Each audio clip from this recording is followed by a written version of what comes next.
ระบอก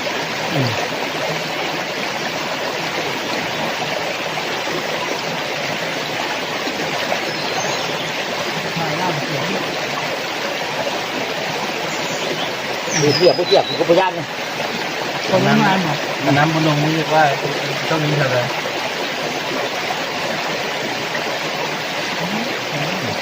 เรียบเลย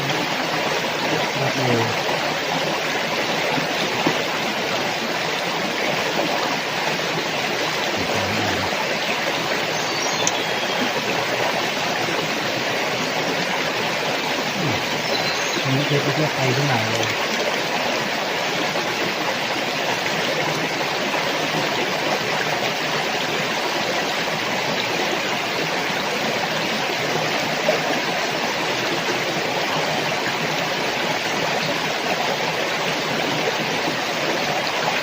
มันเป็นคนมามันแบบแม่เนี่ยแบบคนแม่แบบแม่เนี่ยสามคนนี้เนี่ยไปเดินไปป่าตัวนั่นตรงกำนิ้วไปได้ไปน่ะ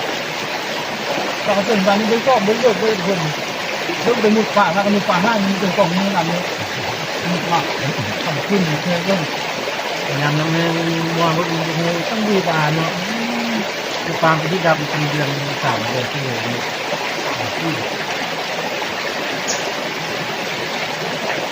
ธรรมชาติเป็นคือสติมาพบกัน น้อยนึงมาแล้วแล้วเจอไปเล้ามันเขาไม่มีนะครับมารถมาเขาไปเกลือเนี่ย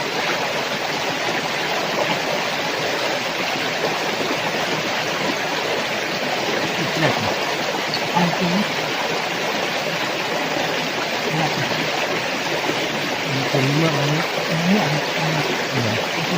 ก็หยุด รวมกินมันเท่าไหร่ล่าออกกันเป็นเท่าไหร่ บนน้ คุณจะบอก ำบอกนะ เต็มเงินเหรอ เยอะเยอะเยอะ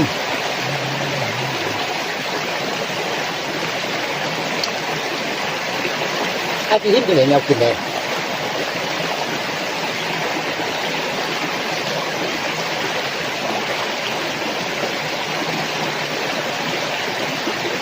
กินได้ที่ไหนเลย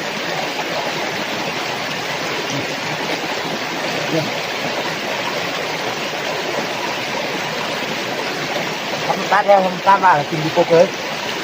เขามี นี่นะก็กินได้นะนี่วะนี่นะตรงยานแต่นี่มันแก่กูกินละยามันละ ไปกินมาได้ห้ามกันเลยเมา ผมเมา